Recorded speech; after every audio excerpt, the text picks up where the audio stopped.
Muy buenos días a todos y a todas. En nombre del Mecanismo Nacional para la Prevención de la Tortura de la Defensoría del Pueblo, quiero agradecerles en primer lugar por su interés y su tiempo en acompañarnos en la presentación del quinto informe especial sobre las recomendaciones sobre las condiciones de las niñas, los niños y adolescentes privados de la libertad para la prevención de la tortura. En esta oportunidad, para comentar el presente informe especial, nos acompañarán los siguientes invitados e invitadas, en el orden de sus intervenciones. En primer lugar, la doctora Eugenia Fernández Segarra, de Belaunde, primera adjunta de la Defensoría del Pueblo; el doctor Porfirio Barrenechea Cárdenas, él es director del Mecanismo Nacional de la Prevención de la Tortura; y Cecilia Rospigliosi Candia, la doctora Nora Esbeas, vicepresidenta del Subcomité para la Prevención de la Tortura de Naciones Unidas y punto focal para el Perú.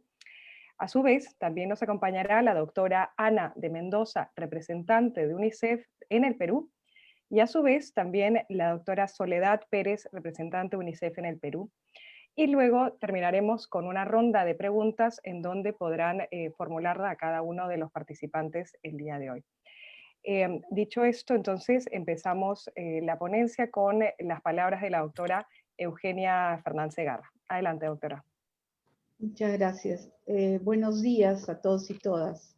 Quisiera también comenzar saludando en nombre de la Defensoría del Pueblo, del Defensor del Pueblo, Walter Gutiérrez Camacho, a las panelistas, distinguidas panelistas que nos acompañan, la doctora Nora Sueas, vicepresidenta del Subcomité para la Prevención de Tortura de Naciones Unidas, la doctora Ana de Mendoza, representante de UNICEF en el Perú, la licenciada Soledad Pérez, representante de UNICEF en el Perú, del Mecanismo Nacional de Prevención de la Tortura de Uruguay. Asimismo, saludar, por supuesto, al doctor Porfirio Barrenechea, que es el director del Mecanismo Nacional de Prevención de la Tortura, y Cecilia Rospigliosi, que es comisionada de este mismo mecanismo, correspondiente también a la Defensoría del Pueblo. En diciembre del año 2019, el año pasado, el Mecanismo Nacional de Prevención de la Tortura de la Defensoría del Pueblo presentó el informe especial número 3, al cual se denominó Condiciones de las niñas, niños y adolescentes privados de libertad, en las cuales se identificaron una serie de hallazgos y se plantearon recomendaciones que fueron puestas en conocimiento de las autoridades competentes de manera oportuna. En el presente año se ha elaborado un nuevo informe, el que nos convoca hoy, que da cuenta de los resultados de la gestión que el Mecanismo Nacional de Prevención de la Tortura ha realizado en base a supervisiones, con la finalidad de verificar el nivel de cumplimiento de las recomendaciones emitidas el año pasado, y que señalaron acciones concretas que las entidades competentes deben cumplir para mejorar las condiciones en que están las adolescentes, niños y niñas privadas de libertad. No obstante, el notable avance de activación del Estado por parte del mecanismo para que se cumplan con sus recomendaciones, quedan aún aspectos centrales y vitales pendientes, como por ejemplo, mejorar la infraestructura, el acceso a los servicios de salud o implementar los mecanismos de queja que deben tener, por supuesto, al alcance los y las adolescentes, niños y niñas privadas de libertad. Es oportuno señalar que los resultados del presente informe, que hoy nos convoca, a diferencia del anterior, muestra información relacionada a la afectación de los derechos de las niñas, niños y adolescentes en pandemia. En nuestro país, como en otros, el COVID-19 ha causado una grave crisis sanitaria, social y económica, que se ha hecho más evidente en lugares donde las personas ya vivían en condiciones difíciles antes de la pandemia, como es el caso de la población que acabo de mencionar. Lamentablemente los niños, niñas y adolescentes no tienen otra opción y se encuentran estos y estas recluidas, internadas en centros juveniles y centros de acogida residencial. Esta situación, por cierto, no debe olvidarse. Por el contrario, tiene que ser parte de la agenda pública y por ello exigimos que las distintas entidades competentes del Estado la enfrenten a través de nuevas estrategias que posibiliten su atención permanente y sobre todo una solución integral que produzca los cambios que el mecanismo se encuentra gestionando desde su creación. La Defensoría del Pueblo, como institución nacional de defensa de los derechos humanos, como su nombre lo indica, defiende los derechos de los niños, niñas y adolescentes, que además se les atiende prioritariamente por ser una población vulnerable. Y por ello consideramos que el rol del Mecanismo Nacional de Prevención de la Tortura se fortalece al llevar a cabo supervisiones multidisciplinarias que resultan mandatorias en la medida que esta atribución le permite conocer la realidad integral de las personas privadas de libertad y lograr disminuir o mitigar los riesgos de ocurrencia de casos de tortura y de otros tratos o penas crueles, inhumanos o degradantes. Muchas gracias por la participación de tan distinguidas expositoras que nos acompañan el día de hoy, pero además por los participantes y las participantes de este evento que asegura el éxito del mismo. Muchas gracias.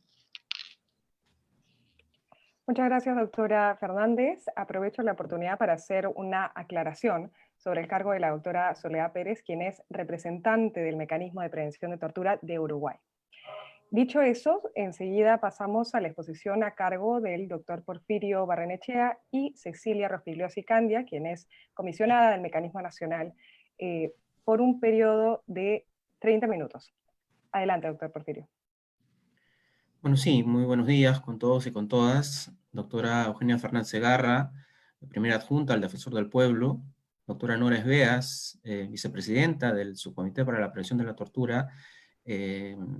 Muchas gracias, muy reconocidos por su presencia en esta presentación de informe. Doctora Ana de Mendoza, que entendemos se va a integrar en unos minutos a nuestra presentación. Y la doctora Soledad Pérez, también colega del Mecanismo Nacional de Prevención de la Tortura de Uruguay, que nos acompaña en esta oportunidad. Yo quisiera iniciar la presentación, no sé si podemos visualizarla, por favor, para poder iniciar un poco planteando algunas cuestiones generales del informe. Esta presentación, la siguiente, por favor, la vamos a compartir con mi colega Cecilia Rospigliosi, que es comisionada, que trabaja en el Mecanismo Nacional de Prevención de la Tortura y que con ella vamos a seguramente conversar al respecto. La siguiente, por favor. Este es el informe especial número 5, seguimiento a recomendaciones del informe especial Condiciones de las niñas, adolescentes privados de libertad. La siguiente, por favor. Este es un informe que va orientado al cumplimiento de las funciones que tiene el Mecanismo Nacional de Prevención de la Tortura como un órgano supervisor que tiene su respaldo, su fundamento en el protocolo facultativo a la Convención contra la Tortura de Naciones Unidas, y también a la Ley 30.394, que es la ley que amplía las funciones de la Defensoría del Pueblo y la constituye como un mecanismo nacional de prevención de la tortura en el Perú. Podríamos identificar 4 funciones generales que tiene el mecanismo. Una de ellas es la función de visita, que está orientada a las supervisiones que realizamos a todos los lugares donde existen o pueden existir personas privadas de libertad.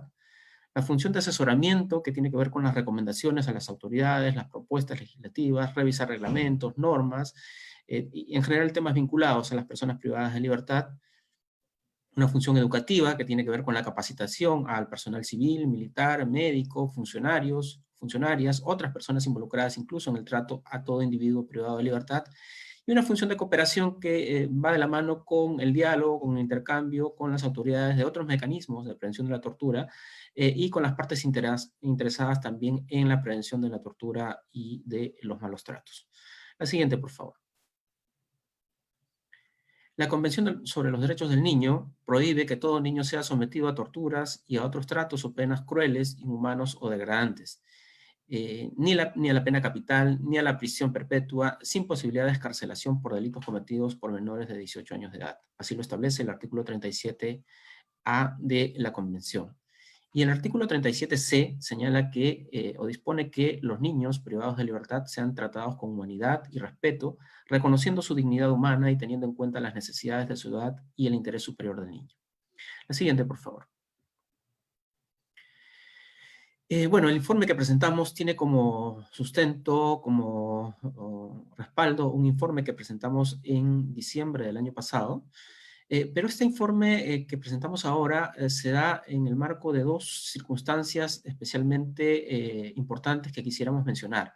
Una de ellas es la misma condición del informe que presentamos, que tiene que ver con el seguimiento a recomendaciones que ya se hicieron en su momento y que a partir de ahí nos permiten poder ver el nivel de cumplimiento de las autoridades, ver el nivel de cumplimiento de las recomendaciones que se enviaron en su momento y también cómo es que el mecanismo de prevención de la tortura tiene un nivel de ascendencia para ir implementando o buscando que se implementen sus recomendaciones. Y un segundo aspecto que también lo ha mencionado la primera adjunta, la doctora Eugenia Fernández Segarra, que tiene que ver con toda esta situación de pandemia mundial que afecta efectivamente al país, pero también y en específico a las personas privadas de libertad y en específico también a las niñas, niños y adolescentes privados de libertad. Decíamos que presentamos en diciembre del año pasado un informe, que fue el informe especial número 3, que tuvo como parte de su elaboración durante el año 2019 la visita, la supervisión a 18 lugares de privación de libertad en diferentes regiones del país, entre ellas Ancash, Amazonas, Apurímac, Ayacucho, Cajamarca, Lambayeque, La Libertad, entre otros, ¿no? Para conocer las condiciones de vida en las que se encontraban o se encuentran las personas privadas de libertad, en específico las niñas, niñas y adolescentes. Se supervisaron centros juveniles de rehabilitación y diagnóstico, centros de rehabilitación, centros de acogida residencial, centros de acogida residencial en varias regiones del país, y con ello se identificaron hallazgos y sobre todo 32 recomendaciones que se pusieron en conocimiento de las autoridades en su oportunidad. Asimismo, hubieron también, luego de este informe, supervisiones complementarias que nos permitieron formular 23 recomendaciones más, de las cuales vamos a dar cuenta en lo que va de este informe. La siguiente, por favor. Esta supervisión de recomendaciones, seguimiento a recomendaciones, se planteó tomando en cuenta algunos objetivos, ¿no? Dentro de ellos, realizar el seguimiento sobre las condiciones en las que se desarrolla la privación de libertad de las niñas, niños y adolescentes, el promover el cumplimiento del Objetivo de Desarrollo Sostenible número 16, relacionado con la prohibición del maltrato y todas formas de violencia y tortura contra los niños, verificar el grado de implementación de las recomendaciones para mejorar las condiciones de las niñas, niñas y adolescentes privados de libertad en el contexto de la pandemia por COVID-19 e identificar si existen nuevas situaciones de vulneración de los derechos de las niñas, niños y adolescentes privados de libertad. La siguiente, por favor. Bueno, la metodología ha tenido mucho que ver con toda esta situación de pandemia y hemos tenido que adecuar nuestros instrumentos de recojo de información incluso, ¿no? Para la elaboración del informe se revisó el estado de la atención por parte de las instituciones a las notificaciones de las recomendaciones cursadas en el 2019, identificamos las recomendaciones que serían materia de seguimiento, se calificó el grado de cumplimiento de las recomendaciones y se identificó los nuevos hallazgos en el proceso de seguimiento de recomendaciones. Para la calificación del nivel de cumplimiento se establecieron algunas categorías que se van a explicar durante el desarrollo de esta presentación, que tienen que ver con tres aspectos fundamentales, ¿no? Unas identificadas como que en proceso, es decir, cuando las recomendaciones no han sido implementadas en su totalidad, pero se han dado pasos como para que eso suceda. La recomendación implementada, que es la que efectivamente ya se cumplió y cubrió con las expectativas que se tenían, y la no implementada son aquellas pues, que todavía no se han podido realizar o que ha habido alguna negativa de parte de la autoridad, ¿no? Entonces, son un poco las categorías que nos van a permitir hacer una evaluación de, de las recomendaciones que hemos planteado en nuestro informe especial. A continuación voy a pedirle a mi colega Cecilia Rospigliosi para que continúe con la presentación.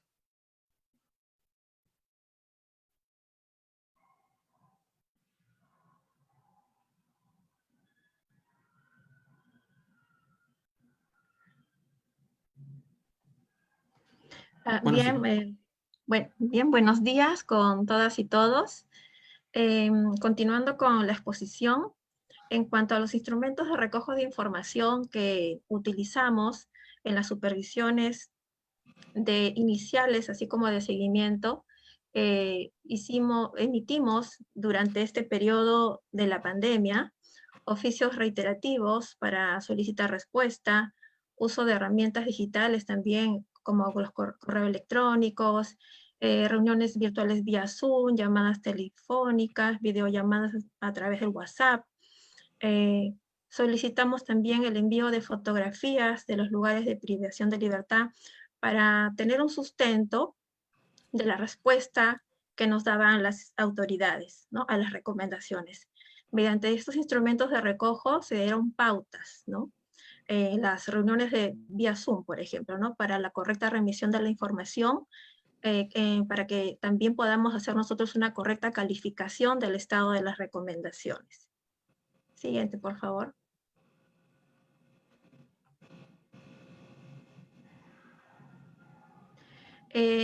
Como un resumen de los hallazgos del informe especial número 3 que se presentó en diciembre del año pasado, tenemos que visitamos 5 centros juveniles. En los centros juveniles ubicados en Lima, los cuales fueron objeto de visitas de supervisión de seguimiento durante el año 2019, entre los meses de febrero y marzo, se halló insuficiencias, algunas faltas como la sobrepoblación, la falta de registro de personas pertenecientes a un grupo vulnerable, la inexistencia de un mecanismo de atención de quejas para las y los infractores, insuficiente personal médico también, como la falta de dentistas, de más médicos o enfermeras, enfermeros, también infraestructura inmobiliaria deficiente que debía ser reemplazado. Además, la falta de agua para beber para los infractores. Y en los centros juveniles los hallazgos fueron similares también, sobrepoblación, hacinamiento, además falta de programas para combatir la drogodependencia, la restricción de visitas de la familia. También en las encuestas anónimas que aplicamos, algunos infractores denunciaron que habían sido víctimas de agresiones físicas y psicológicas, así como de revisiones íntimas por parte de sus educadores sociales y por parte del personal de seguridad, ¿no? Trabajo que les corresponde a un personal médico calificado. Entre otras faltas como alimentación insuficiente y falta de agua para beber. Siguiente, por favor.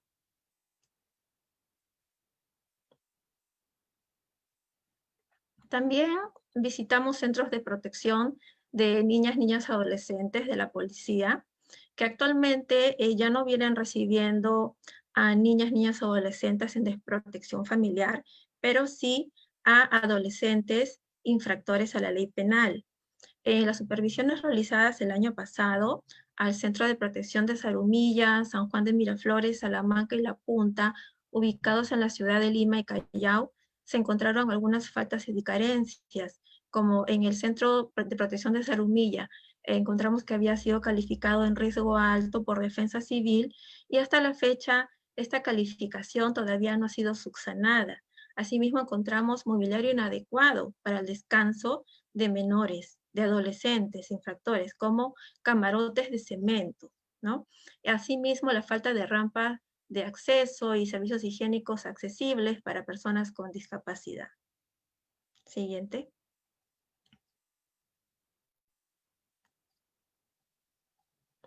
En los centros de acogida residencial de niñas, niñas, adolescentes en desprotección familiar que visitamos en distintas regiones del país durante el 2019, también encontramos faltas y carencias, como las relacionadas a las condiciones de los ambientes de los centros de acogida, infraestructura y mobiliario deteriorado, falta de mantenimiento de los servicios básicos, falta de iluminación en los ambientes de los CAR, igualmente respecto al trato a los residentes en las fases de recibimiento, ingreso y fase de convivencia. Esto relacionado a lo que está establecido en el Manual de Intervención de Centros de Acogida del Ministerio de la Mujer y Poblaciones Vulnerables. Asimismo, encontramos la falta de mecanismos formales de atención de quejas al alcance de las residentes y los residentes. Igualmente, mala administración en el tiempo, en las actividades que realizan a diario las residentes y los residentes. Por ejemplo, en uno de los CAR encontramos que había restricción de actividades deportivas para las niñas y para las adolescentes, y tenían más tiempo para actividades deportivas los varones, ¿no? Asimismo encontramos faltas de actividades recreativas y talleres formativos para las y los residentes, inadecuados servicios de salud. Encontramos que algunos tópicos de salud no contaban con una camilla, con medicamentos suficientes, y tampoco había accesibilidad para personas con discapacidad. Siguiente.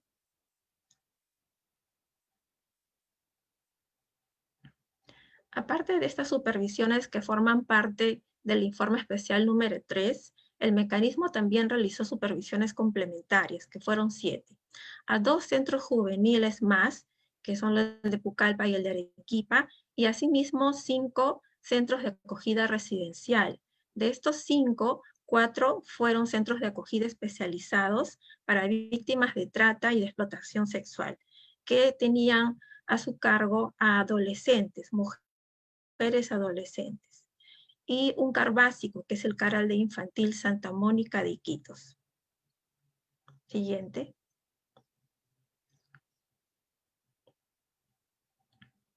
Siguiente, por favor. En estas supervisiones complementarias en los centros juveniles de Pucallpa y Arequipa, tuvimos hallazgos similares a los encontrados en los otros centros juveniles que forman parte del informe 3. Hacinamiento, sobrepoblación, falta de mecanismos formales de atención de quejas, falta de información también a los infractores sobre cuáles son sus derechos y deberes dentro del centro juvenil, hasta situaciones graves que denunciaron ellos, como agresiones y revisiones íntimas, sin la presencia de un familiar. En los centros de acogida residencial de adolescentes víctimas de trata y explotación sexual, también tuvimos hallazgos como la falta de mecanismos de atención de quejas para las adolescentes. Los servicios de salud reportaron también falta de implementos y de personal médico. Encontramos que uno de los CAR especializados no contaban con el servicio de luz eléctrica. También había una falta de restricción en la comunicación como una medida de sanción disciplinaria, ¿no? Y en cuanto a la Aldea Infantil Santa Mónica, que es un CAR básico, lo que encontramos también fue falta de mecanismos de atención de quejas, falta de mantenimiento de las instalaciones sanitarias, infraestructura inmobiliaria deteriorado que requería de mantenimiento, áreas recreativas en mal estado, entre otros. Siguiente.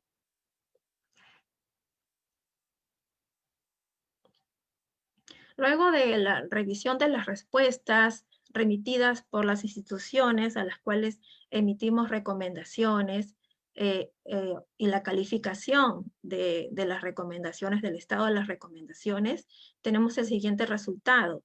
En cuanto al Programa Nacional de Centros Juveniles que tiene a su cargo los centros juveniles a nivel nacional, las recomendaciones implementadas fueron las siguientes. Tomar medidas para mejorar las condiciones de la infraestructura de los centros juveniles a nivel nacional, ordenar que las revisiones íntimas sean realizadas por personal médico calificado, estrictamente para mantener el orden y la seguridad dentro del centro juvenil. Y también adoptaron medidas para combatir la sobrepoblación en el centro juvenil de Trujillo, donde encontramos que la sobrepoblación era grave, ¿no? Quedan en proceso las recomendaciones, gestionar que los centros juveniles a nivel nacional cuenten con servicios de un psiquiatra y dentista, instaurar mecanismos formales de recepción de quejas de parte de los infractores y las infractoras, y el investigar casos de agresiones en el centro de Trujillo y Chiclayo para determinar los responsables. Estas cuestiones de las agresiones físicas y psicológicas fueron denunciadas, informadas por los adolescentes a través de las encuestas anónimas y también de entrevistas personales, mediante fichas que nosotros aplicamos en las visitas de supervisión. Quedaron como no implementadas las siguientes recomendaciones: contar con registro de infractores pertenecientes a poblaciones vulnerables en cada centro juvenil a nivel nacional. Esto lo pudimos advertir en todas las visitas que realizamos a todos los centros juveniles. Disponer que infractores que pertenecen al programa de intervención intensiva, que es un programa donde van aquellos infractores que manifiestan una mala conducta, ¿no? Y el programa de tratamiento diferenciado reciban un tratamiento en todas las áreas que establece el SRC-SAPLP. ¿Eso qué significa? El sistema de reinserción social del adolescente en conflicto con la ley penal. Siguiente.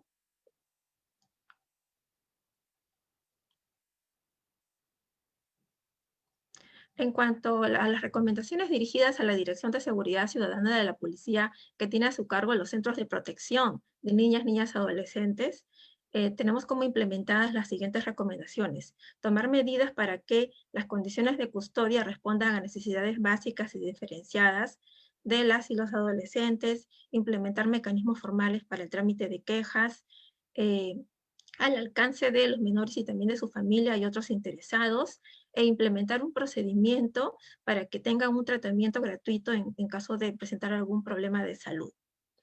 Y como no implementadas, quedó el disponer que el Centro de Protección de Zarumilla subsane las observaciones formuladas por el gobierno local, en este caso la Municipalidad de San Martín de Porres, a las condiciones de seguridad en defensa civil. Siguiente.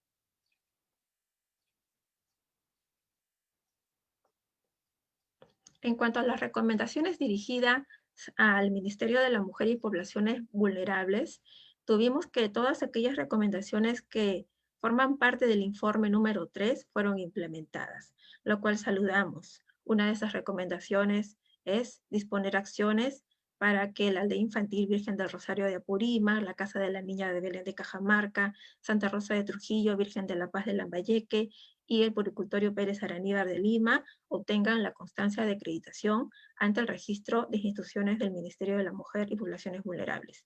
Capacitar a las autoridades y personal de los CAR San Pedrito, de Ancash, de Urgencia Callao, Aldea Infantil Virgen de la Paz, Puricultorio Pérez Araníbar, sobre la aplicación del Manual de Intervención en Centros de Acogida, y garantizar que los CAR de niñas y adolescentes a nivel nacional implementen un mecanismo formal de quejas de los menores de edad, sus familias y demás. Asimismo, supervisar que las tareas de limpieza que realizan las niñas y niñas, cuando decimos niñas y niñas nos referimos a aquellos menores de edad que tienen menos de 12 años de edad, de los CAR, no afecten su integridad y seguridad, y que los albergues cuenten con el apoyo de personal de limpieza para que los niños pequeños no tengan que hacerlo, ¿no?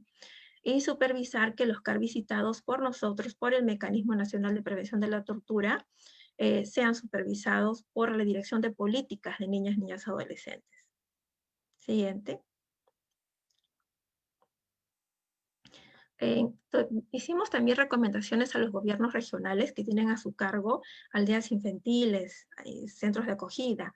En el caso del gobierno regional de Ayacucho, no implementaron la recomendación que hicimos, que fue la de disponer el mantenimiento de sus áreas verdes de recreación.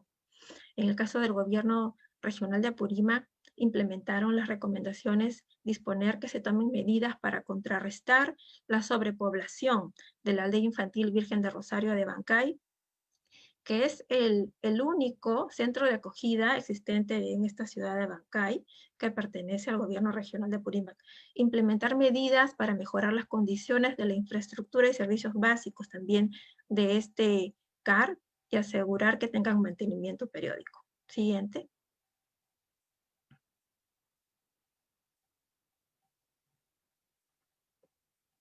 En el caso del gobierno regional de Amazonas, nosotros viajamos hasta la provincia Rodríguez de Mendoza, y en la supervisión que hicimos a esta aldea infantil, Señor de los Milagros, fueron implementadas 2 recomendaciones: investigar situaciones de tocamientos indebidos que denunció algunos de los niños de parte de un residente adolescente,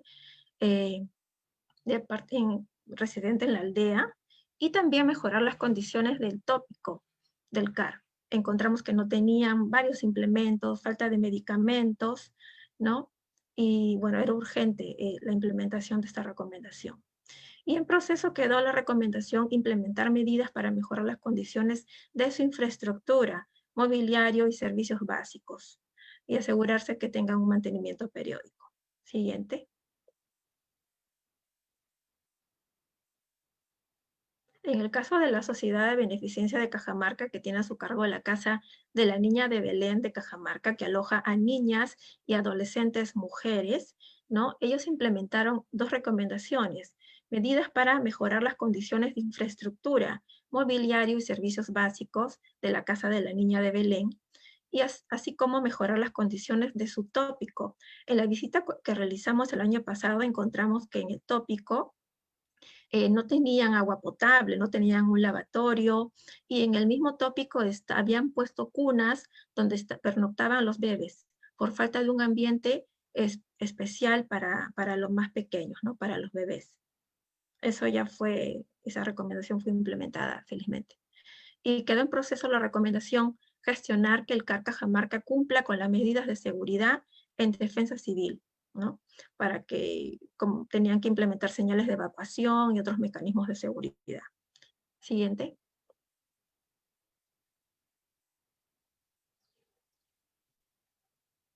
El Gobierno Regional de la Libertad. La recomendación emitida fue implementada, que era disponer que los niños y niñas de 0 a 3 años de edad en la aldea infantil Santa Rosa de Trujillo permanezcan en un ambiente de manera estable, en aplicación del manual de intervención en CARS, para un desarrollo adecuado, ¿no? de su personalidad. En el caso del gobierno regional de Lambayeque, se implementó una de las recomendaciones, que fue mejorar las condiciones de la infraestructura, del área recreativa y servicios básicos de la aldea infantil Virgen de la Paz de Lambayeque. Y quedó en proceso gestionar la contratación de psicólogas que brinden tratamiento a los residentes del CAR. De acuerdo al manual de intervención en CAR, por cada 20 residentes debe haber un psicólogo, y esta aldea infantil tiene actualmente más de 60 residentes, por lo que debería tener 3 psicólogos, pero actualmente solo cuentan con 1. Siguiente, por favor. Y por último, en el caso de la Sociedad de Beneficencia de Lima, que tiene a su cargo el puericultorio Pérez Araníbar, se implementó la recomendación: disponer que el personal de tratamiento de las residentes reciban psicoterapia sobre inteligencia emocional, habilidades sociales, asertividad, para un mejor manejo de los residentes, para darle un mejor servicio, un mejor tratamiento, ¿no? a las y los residentes del albergue. Y quedó pendiente de implementación la recomendación: disponer que cada niña y adolescente cuente con sus propias prendas de vestir y objetos personales, como garantía de la dignidad de los niños, ¿no? Bien. A continuación le doy el pase al doctor Porfirio Barrenechea para la culminación de la exposición. Gracias.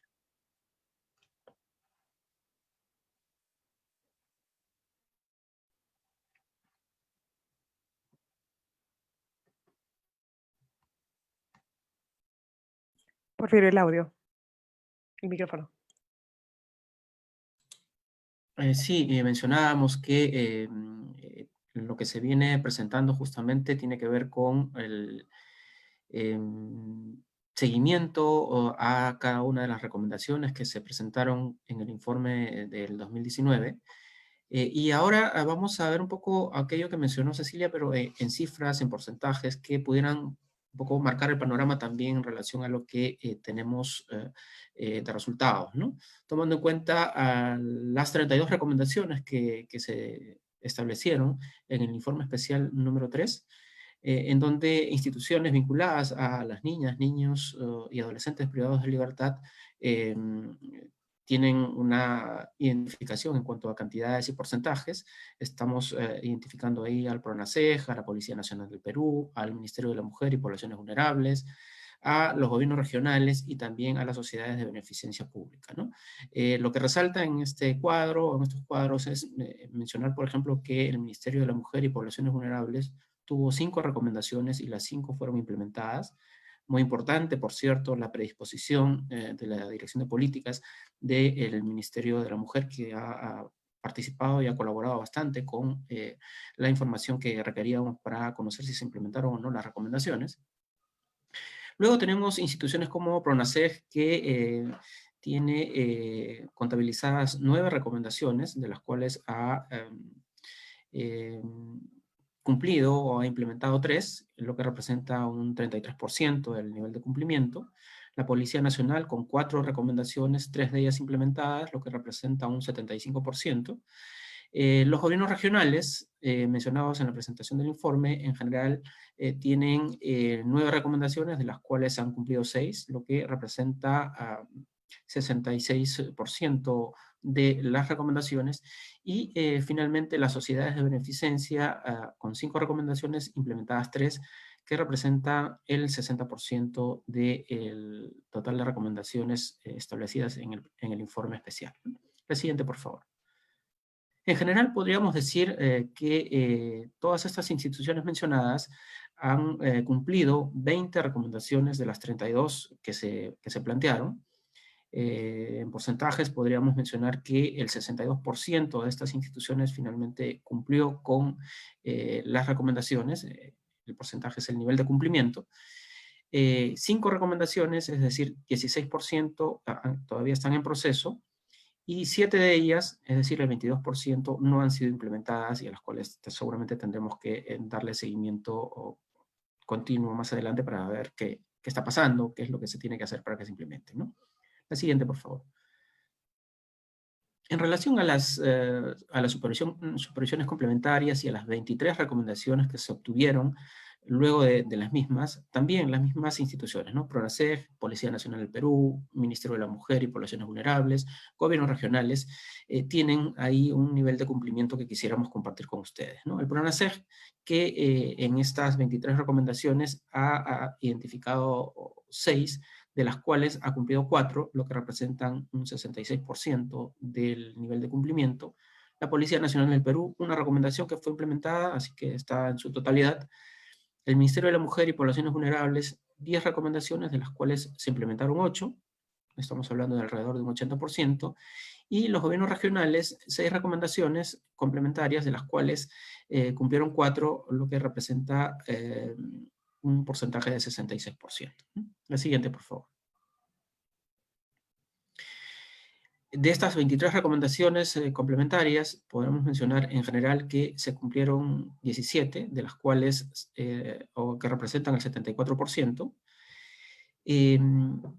5 que están en proceso, es decir, el 22%, y una que no ha sido implementada, que representa un 4%, ¿no? La siguiente, por favor. Si bien hay un nivel de cumplimiento importante interesante, por cierto, y el nivel de colaboración también que ha habido de las autoridades, a pesar de la situación de pandemia, a pesar de la crisis que tenemos en el país y de las medidas de distanciamiento social que se están implementando a nivel nacional. Ha habido, como decíamos, un nivel de cumplimiento importante. Sin embargo, también hemos identificado recomendaciones o que están en proceso o que no han sido implementadas, ¿no? Y ahí cada una distribuida dependiendo de la evaluación que hemos manifestado al respecto. En proceso, 12 recomendaciones y no implementadas 6, ¿no? Entonces son 18 recomendaciones que todavía están pendientes de implementarse y sobre las cuales seguramente vamos a tener que hacer un seguimiento mucho más estricto para ver qué pasó, ¿no? Si hay alguna recomendación que de repente tiene alguna dificultad o no se ha entendido bien, o de repente lo que hay que hacer es pues, plantear un nivel de apresuramiento en términos de cumplimiento de plazos para la implementación. La siguiente, por favor. Como consecuencia de todo esto, lo que tenemos es identificadas recomendaciones reiterativas, porque no se cumplieron en su momento y hay que mencionarlas y hay que estar pendientes de ellas para que se cumplan, y también nuevas recomendaciones que han sido fruto también de estas supervisiones y que nos han permitido identificar nuevas situaciones que tienen que mejorarse, ¿no? Y así, por ejemplo, recomendaciones al Programa Nacional de Centros Juveniles, el PRONACEF, planteamos como recomendaciones reiterativas gestionar que los centros juveniles a nivel nacional cuenten con los servicios de un psiquiatra y un dentista para la atención de los infractores, la necesidad de instaurar mecanismos formales de queja verbales y no verbales por las condiciones de reclusión o actos de tortura o malos tratos perpetrados en su contra, las mismas que una vez culminadas tienen que ser informadas a los denunciantes para que conozcan los resultados, que se implemente un registro de infractores que pertenecen a poblaciones vulnerables, ahí hablamos de menores infractores que pueden pertenecer a población LGBTI, que pueden pertenecer a población indígena o que tengan alguna discapacidad, por ejemplo, que tienen que visibilizarse para que se les dé el tratamiento que corresponde, ¿no? Disponer que los infractores que permanezcan en el programa de intervención intensiva y el programa de tratamiento diferenciado reciban el tratamiento en todas las áreas establecidas. Investigar los casos de agresiones que se han podido identificar en los centros juveniles de Trujillo y de Chiclayo, es necesario conocer los responsables, capacitar al personal en los centros juveniles, en especial a los de Pucallpa y de Arequipa, para identificar las situaciones de malos tratos e incluso de tortura que pudieran haber en relación a los adolescentes y jóvenes infractores, ¿no? La siguiente, por favor. En relación a la Dirección de Seguridad Ciudadana de la Policía Nacional, si bien ya no se administran centros de acogida, como por ejemplo en el que estaba establecido en Zarumilla, sí hay todavía una operatividad del lugar, está funcionando en este momento y se está atendiendo al público. Y ahí es necesario que se subsanen las observaciones formuladas por el gobierno local, las condiciones de seguridad en defensa civil, tomando en cuenta que, como decíamos, se atiende al público y también para salvaguardar la integridad del personal policial que está laborando en dicho lugar, ¿no? En relación al gobierno regional de Ayacucho, una recomendación reiterativa referida a disponer el mantenimiento de las áreas verdes del área de recreación del CAR Ayacucho. Al gobierno regional de Amazonas, implementar las medidas para mejorar las condiciones de la infraestructura, mobiliario y servicios básicos del CAR Amazonas, para asegurarse que se realice el mantenimiento periódico de los mismos. La siguiente, por favor. Al gobierno regional de Apurímac, nuevas recomendaciones, son situaciones ya que hemos identificado a propósito de este seguimiento, de estas supervisiones que hemos desarrollado durante el año. Una de ellas es instaurar mecanismos formales para que los adolescentes y jóvenes infractores puedan presentar las quejas verbales y no verbales para denunciar situaciones que pudieran ser actos de tortura y malos tratos. Implementar acciones destinadas a superar las situaciones de hacinamiento en el albergue. Disponer la contratación de un número de profesionales en psicología necesarios para brindar el apoyo psicológico y emocional a las niñas, niños, adolescentes residentes en el Carabancay. La siguiente, por favor. Al gobierno regional de Lambayeque, una recomendación reiterativa que está referida a la contratación de psicólogos que brinden tratamiento a los residentes del CAR Lambayeque. como parte del equipo técnico, considerando que por cada 20 residentes debe haber una psicóloga en el equipo técnico multidisciplinario, así se establece en los manuales de intervención. Al Gobierno Regional de Loreto, una recomendación reiterativa para implementar medidas de mejora a las condiciones de la infraestructura del área recreativa y servicios básicos del CAR Iquitos, disponer que el área recreativa del CAR Iquitos cuente con techo y toldo para evitar que las niñas, adolescentes se expongan a los efectos nocivos de la radiación solar. Y una nueva recomendación que es la de disponer la contratación de un número de profesionales en psicología necesarios para brindar el apoyo psicológico y emocional a los niños, niñas, adolescentes. La siguiente, por favor. La Sociedad de Beneficencia Cajamarca, una recomendación reiterativa que está orientada a gestionar que el CAR Cajamarca cumpla con las medidas de seguridad en defensa civil, muy importante y de manera reiterativa. Nuevas recomendaciones a la Sociedad de Beneficencia Cajamarca: solicitar una inspección técnica de seguridad a la Oficina de Defensa Civil de la Municipalidad de Cajamarca, disponer que se tomen medidas para contrarrestar la sobrepoblación en el CAR, y también instaurar mecanismos formales para que los adolescentes, jóvenes infractores puedan presentar sus quejas verbales y no verbales por las situaciones que pudieran presentarse y que pudieran afectar sus derechos, ¿no? El siguiente, por favor. A la Sociedad de Beneficencia de Lima, una recomendación reiterativa dirigida a disponer que cada niño, niña y adolescente del CAR Pérez Araníbar cuente con sus propias prendas de vestir, ropa y zapatos y objetos personales como garantía de su dignidad. Al Ministerio de la Mujer y Poblaciones Vulnerables, también una recomendación reiterativa que está orientada a implementar en los CAR Gracia 1, Gracia 2 y Florecer un mecanismo formal para el trámite de quejas de las adolescentes residentes y sus familiares, y también implementar rampas de acceso y servicios higiénicos accesibles en los CAR Gracia 1, Gracia 2 y Florecer. Siguiente, por favor. Algunas reflexiones finales en relación a la presentación de este informe. Este informe lo que pretende es verificar el cumplimiento de las recomendaciones, efectivamente, que se plantearon en su momento ante supervisiones realizadas en los lugares de privación, en este caso de las niñas, adolescentes, con el objetivo siempre de, en la vía de prevención de tortura, mejorar las condiciones en las que se encuentran las niñas, adolescentes. No olvidemos que cuando hablamos de tortura y de malos tratos, hablamos de situaciones y derechos fundamentales, ¿no? Hablamos de la dignidad de la persona, hablamos de la integridad de la persona y hablamos incluso de la vida, ¿no? Y por lo tanto, ahí la necesidad de que se cumplan las recomendaciones, tomando en cuenta incluso los instrumentos internacionales vigentes y que son de obligatorio cumplimiento. Desde ya saludar el nivel de cumplimiento de varias de las instituciones de las cuales hemos dado cuenta en este momento.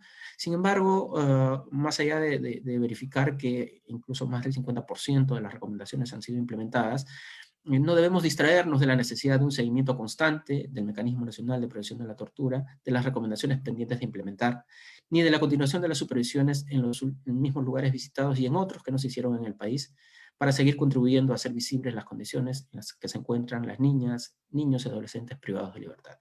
Esta es una tarea que vamos a continuar seguramente en cumplimiento del mandato que corresponde al mecanismo y sobre el cual daremos cumplimiento, tomando en cuenta seguramente las circunstancias que hay en el país, pero sí sacando adelante la posibilidad de supervisiones que nos corresponden y dando cuenta de ellas permanentemente en eventos como los que presentamos el día de hoy. Muchas gracias. Muchas gracias, doctor Porfirio, y también a la doctora Rospiglio. Sí. A continuación vamos a dar el pase a los comentarios de la doctora Nora Beas, vicepresidente del Subcomité para la Prevención de la Tortura de las Naciones Unidas, quien compartirá unas reflexiones por un tiempo de 10 minutos. Adelante, doctora. Muchas gracias, Josefina. Y estimada colegas y amigos del Mecanismo de Perú, queridos compañeros panelistas y todos que participen al webinar hoy. Es un gran honor para mí asistir a esta reunión. Soy una profesora jubilada de Psicología de Noruega y miembro del Subcomité por la Prevención de la Tortura, y en esta capacidad me complace ser el punto focal del comité en Perú, que me da la oportunidad de seguir más de cerca al equipo de Perú y los otros mecanismos.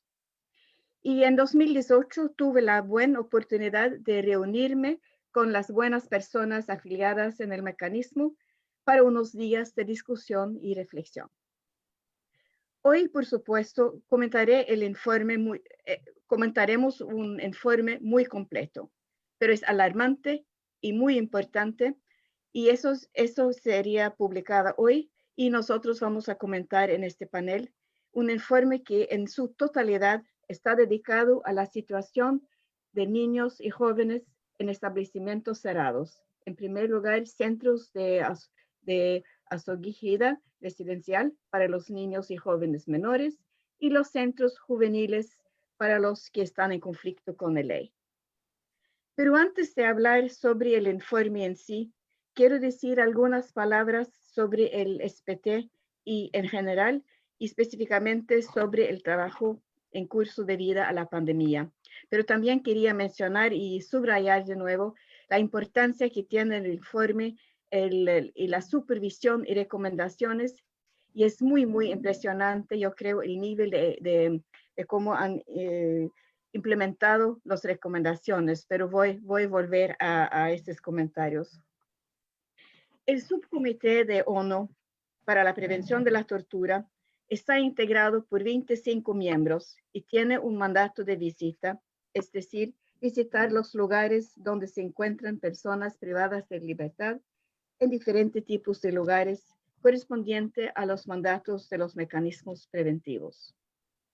Hasta el comienzo de este año, visitamos países que han ratificado el protocolo, el OPCAT, de forma regular, normalmente un equipo de 3 a 5 miembros y representantes de la Secretaría. Hoy en día, 91 países que son partes del protocolo y 13 han firmado. Pero el programa de visitas se detuvo muy claramente en marzo de este año, en un momento en que teníamos un equipo de visita en Argentina, pero como si no podían ingresar en ningún lugar, la visita fue interrumpida y no ha sido posible otra visita después de esta. Y además, la ONU lucha con serios problemas económicos, lo que dificulta mucho el cumplimiento de nuestro mandato. Y por supuesto, esto no es solo un problema de SPT. Los 10 órganos centrales de tratados se han enfrentado muchos obstáculos en su trabajo, primero, por supuesto, debido al COVID-19, luego la problemática económica. Estos últimos meses hubo un intenso trabajo de todos los órganos creados en virtud del tratado, donde hemos debatido cómo podemos cumplir con nuestras funciones y cumplir los mandatos en esta situación. Porque no hay duda de que la pandemia en sí es una amenaza para los derechos humanos en muchos lugares y que la necesidad de monitorar el cumplimiento estatal es más importante que nunca.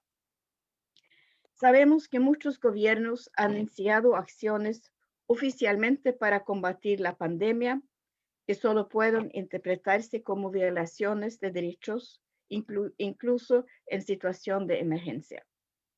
Entonces, la falta de formas de reunirse para los órganos de tratado, quiere decir reunirse, hablar directamente con los estados y mantener contacto directo con la sociedad civil, es una situación bastante grave. Por lo tanto, los comités están debatiendo muy activamente cómo podemos desarrollar métodos de trabajo que nos permiten hacer algo de lo que tenemos que hacer. Y ahora hay un segundo grupo de trabajo en curso que se ocupa plenamente de este asunto. El SPT durante este periodo ha intentado con bastante regularidad mantenerse en estrecho contacto con los mecanismos preventivos en todo el mundo, es decir, tenemos seminarios, web, Skype for Business, Teams, todo para escuchar problemas, soluciones y ideas sobre formas de monitorar los lugares de detención en tiempos de COVID. Y sin duda, los mecanismos se enfrentan a serias limitaciones y al mismo tiempo vemos una voluntad muy fuerte de superar los problemas buscando otras salidas. Sabemos a través de este informe hoy día algo que como el mecanismo de Perú ha funcionado intensamente a pesar de todo y espero también escuchar algunas de las experiencias de mecanismo en Perú también, hoy representada por Soledad Pérez. Ahora algunas palabras sobre el informe y el trabajo muy valioso presentado hoy día. Como explica el informe, el mecanismo ha regresado a cada uno de los 18 instituciones visitado en 2019. Ahora no en persona, sino por carta, teléfono y diferentes medios electrónicos, con el fin de obtener respuestas directas a las preguntas y información sobre la forma en que se han cumplido las recomendaciones de 2019. Y incluso han pedido fotografías para documentar los cambios siguiendo las recomendaciones. Yo encuentro esto muy interesante, una lección para aprender para todos. Porque todos sabemos que, por supuesto, que las imágenes no pueden decir todo, pero al leer los hallazgos de 2019 sobre algunas de las condiciones en estos lugares y luego las recomendaciones para modificarlas, las imágenes que podemos ver en el informe ciertamente nos dicen algo muy importante de los cambios y también la voluntad para hacer algo. Volveré a esto, pero solo quería decir algo sobre esta forma de dar seguimiento a las recomendaciones. Porque según lo que yo entendí, este ejercicio no solo ha sido dar seguimiento a las recomendaciones para cada institución para los jóvenes, sino también se han abordado otras partes del sistema, los responsables y los involucrados de diferentes formas. Así, para asegurar que los responsables de la situación en su totalidad deben ser movilizados y responsabilizados frente a la lúgubre situación de los jóvenes. Y además, y esto es para mí es algo muy central, el mecanismo ha incluido un aspecto más en su proceso de revisitar los lugares antes visitados. Es decir, al contactar con los lugares para la situación y saber juntar estrategias e información sobre COVID en los diferentes lugares. Y esto ¿qué han hecho para enfrentar esta situación? Incluidos números de personas que tienen el virus, etc. Y esta información también se proporciona de forma muy clara en el informe. Ya eso da un valor adicional, un valor muy adicional y muy actualizado a este trabajo de seguimiento. Así que en general, un modelo muy importante e interesante, y te felicito por Porfirio y tu equipo, que sin duda comunicaré esta experiencia en nuestro sistema para aprendizaje y inspiración. Y creo que vamos a mencionar Perú y este informe en la abertura del SPT en forma oficial lunes en la tarde, porque también creo que el resultado de la supervisión y recomendaciones presentado por Cecilia hoy día es muy impresionante. Pero luego, al fondo, el mecanismo encontró en las visitas 2019 fue muy impactante, muy inaceptable y muy deprimente.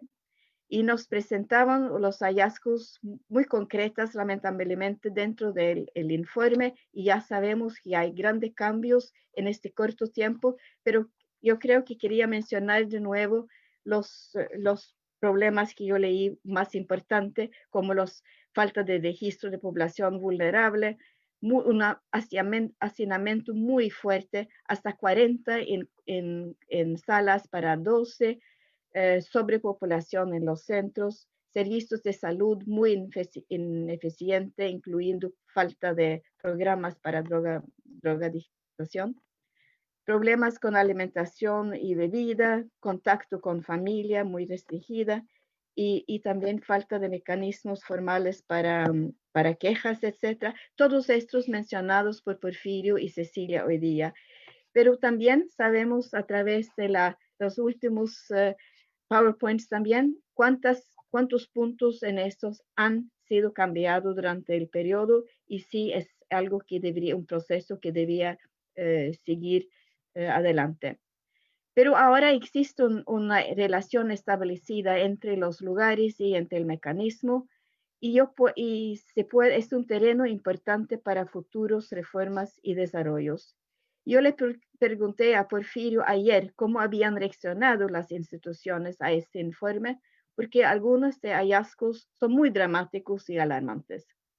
Y él respondió que, claro, siempre es difícil ser criticado y mirado en esta forma, pero en general describió la situación en un buen clima de trabajo, es decir, que el equipo se encontró con una receptividad positiva y una voluntad de involucrarse y hacer algo con estos problemas. Y lo más importante para mí es también subrayar que no depende totalmente de ellos en los centros a decidir y realizar las reformas necesarias. Es una responsabilidad compartida con el Estado a todos los niveles, porque cada institución o centro dependen de las autoridades y con relaciones de asuntos financieros y legales, y es poco que ellos pueden hacer en una forma aislada. Por lo tanto, el enfoque que tiene el mecanismo al mantener el diálogo permanente con el Estado, tanto con las autoridades centrales como regionales sobre estos temas, es de suma importancia. Y bien, he podido a través de estos minutos comentar algunos de los puntos. Yo estoy muy impresionada con el trabajo y sí vamos a mencionar dentro del CPT en la semana entrante. Felicitaciones y un buen trabajo, pero mucho trabajo para enfrente de ustedes, pero entiendo que tiene la energía y la fuerza para hacerlo.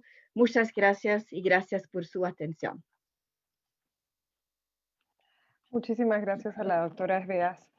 Seguidamente presentaremos la exposición a cargo de la doctora Ana de Mendoza, ella es representante de UNICEF en el Perú, por un tiempo de 10 minutos. Adelante, doctora Ana. Tiene el micrófono apagado.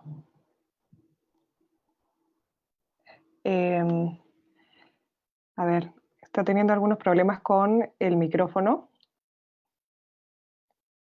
Está en la parte de abajo. No sé si...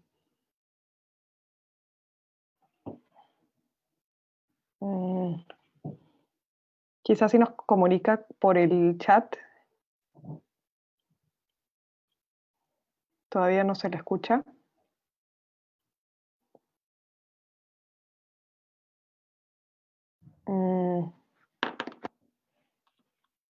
Doctora Ana.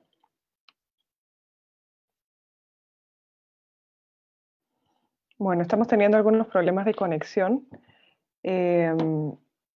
con el audio. Sí, el micrófono debe encontrarse en la parte inferior del lado izquierdo. Solamente habría que presionarlo.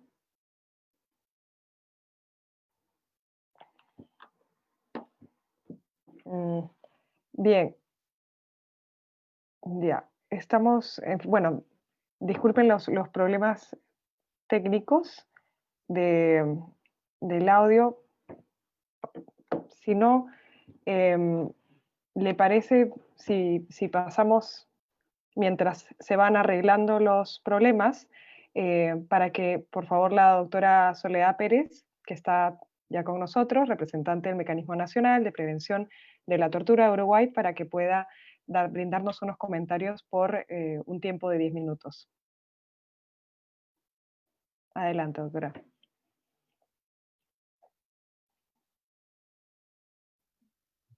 Hola, ¿qué tal? Buenas tardes.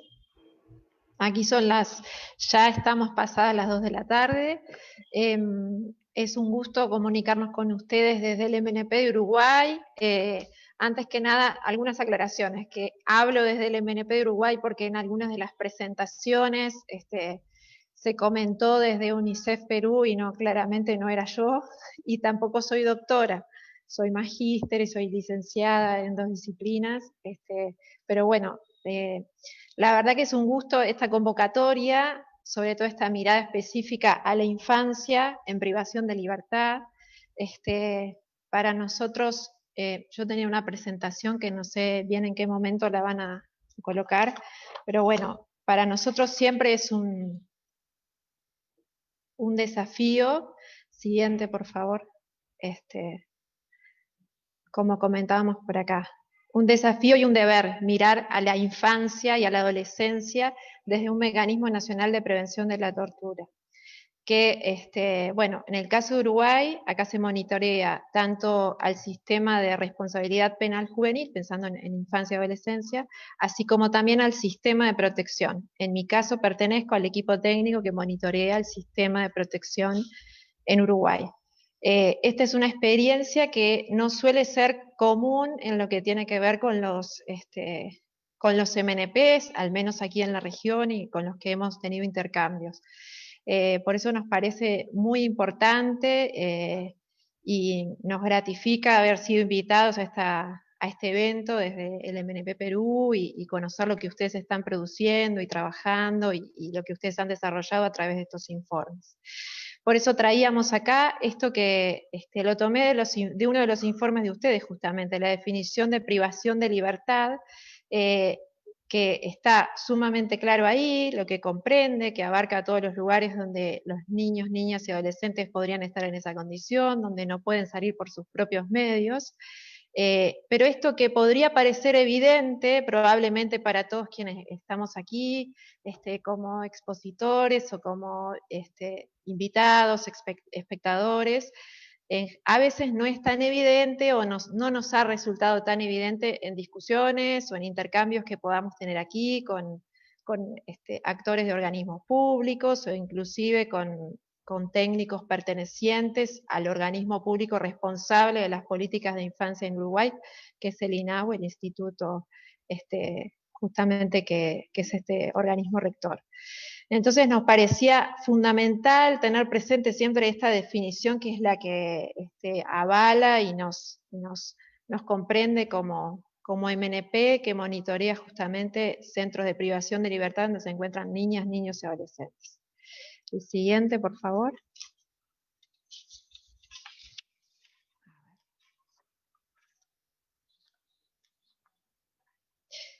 A nosotros nos importa justamente como mirar algunos aspectos de las dimensiones, de lo que ustedes traían en el informe, que muy bien presentaron ya Porfirio y bueno, y su equipo, de los aspectos que estaban relevando, las dimensiones que desglosaban en su informe, que buena parte son también las que nosotros trabajamos, algunas con mayor grado de profundidad que otras, y sobre las que después nos gustaría comentar y hacer algunas preguntas, que tiene que ver con la población, con el trato que se dispensa a las niñas, niños y adolescentes, con las condiciones, ambientes, infraestructura, el alojamiento, la accesibilidad y todo lo que tiene que ver con los establecimientos que alojan a personas con discapacidad. También el acceso a alimentación y agua potable. Esto nos importa lo que sigue por acá, la existencia de un mecanismo formal de atención de quejas, que nos interesaba ahí conocer también cómo se venía desarrollando en lo que ustedes han relevado en Perú, porque nosotros acá en general no existe experiencias de mecanismos formales instalados. También en esto que hace a la administración del tiempo de niñas, niños y adolescentes y los servicios de salud. Por acá algunos comentarios, ustedes, para ir diciendo en algunos términos genéricos y luego ya para ir ingresando. En cuanto a la administración del tiempo de niñas, niños y adolescentes, por ejemplo, las actividades recreativas, lo que se ofrece a los chiquilines que están, chiquilines, ahí me sale una palabra bien uruguaya, pero bueno, para ponerle acá parte de como nosotros, los gurises, como les decimos, ahí ustedes trajeron un aspecto importante que a veces queda subsumido en todo lo impactante, como decía Nora, que suelen ser los informes y los hallazgos, las constataciones que levantamos en los monitoreos, ¿no? Como en muchas ocasiones son pocas las actividades que se ofrecen y además hay una desigualdad importante en cuanto a lo que se ofrecen en términos de género. A niñas, niños y adolescentes en general encontramos una una diferencia importante.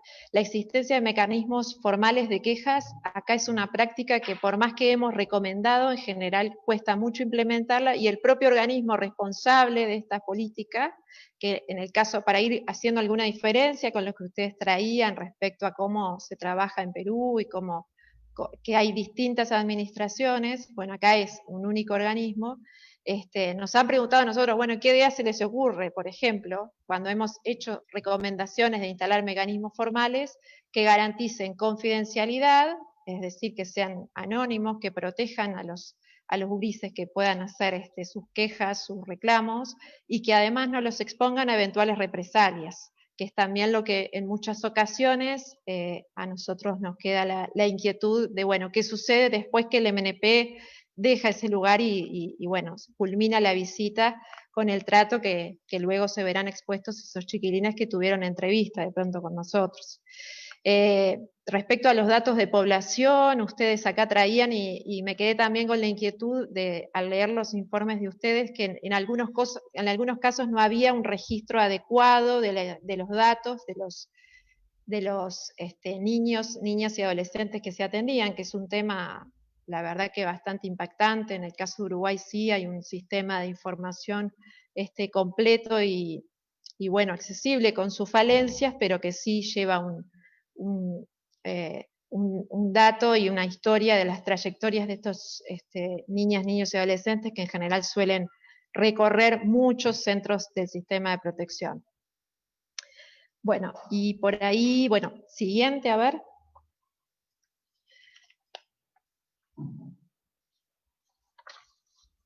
Bueno, voy a seguir igual si es que no...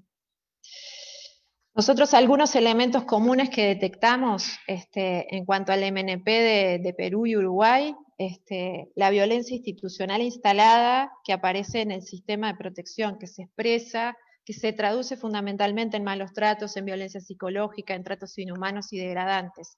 ¿Y por qué lo expresamos así? Porque no podemos decir que en el sistema de protección se constituyan actos de tortura, pero sí de todo esto que acabamos de mencionar, malos tratos, violencia psicológica, en sus múltiples formas, ¿no? Como prácticas instaladas, sobre todo en los centros que denominamos, por un lado, puerta de entrada, es decir, los centros por donde ingresan los niños, niñas y adolescentes al sistema de protección, así como también en los centros de atención de salud mental, que constituyen ahora nuestro foco principal de trabajo, por las situaciones de vulnerabilidad que allí estamos detectando, y también en los centros para personas con discapacidad. Y aquí me refiero a personas porque tiene la paradoja de que aquí en Uruguay los centros, los establecimientos para discapacidad que tiene el sistema de protección, tienen a muchos adultos allí que permanecen desde que son niños y continúan viviendo toda su vida. En general los centros de discapacidad que tiene el INAU aquí, un 70% suelen ser adultos, con todas las dificultades que eso trae para la convivencia, para las actividades que se ofrecen, para los tratamientos que se dan allí. Bueno, después otras cuestiones comunes que identificamos en cuanto al trabajo, ahí se fue, al trabajo en nuestro trabajo y en cuanto a los aspectos comunes con el monitoreo de los compañeros de Perú, dificultades propias del tratamiento a la infancia en situación de encierro, ¿no? Como en esto para ser escuchados, para ser tenidos en cuenta, para manifestar sus quejas, para expresar su voluntad. Y en el caso del Uruguay, que ustedes traían que sí lo podían hacer, aquí es muy difícil contar con consentimiento informado de los chiquilines. A nosotros nos es un aspecto que nos ha sido complicado recabar. Estos problemas se agravan a su vez en establecimientos donde hay niños, niñas y adolescentes en situación de discapacidad o con padecimientos de salud mental. Y también encontramos como aspectos comunes dificultades por falta de intervenciones específicas. Por ejemplo, acá en Uruguay, en general existe muy escasa intervención o nula intervención en aquellos problemas que motivaron el ingreso de las niñas, niños y adolescentes al sistema de protección, como puede ser abuso sexual, violencia intrafamiliar, explotación sexual, abandono. Me faltó a su vez mencionar un elemento como para situar, pero creo que ahora lo traigo. Siguiente, por favor. Comentar un...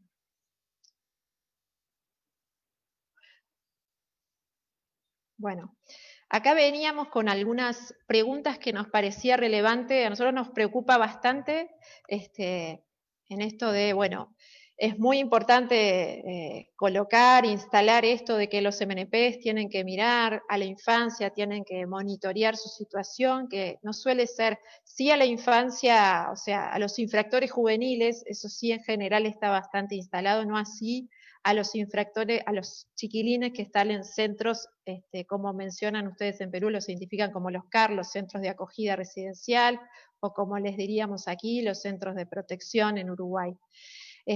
Por eso nos importa sobremanera trabajar en estos intercambios, trabajar en cuanto a los aspectos de metodología, porque no es lo mismo, por supuesto, pensar en monitorear centros de privación de libertad de adultos, que monitorear centros donde estamos hablando de que viven niñas, niños y adolescentes.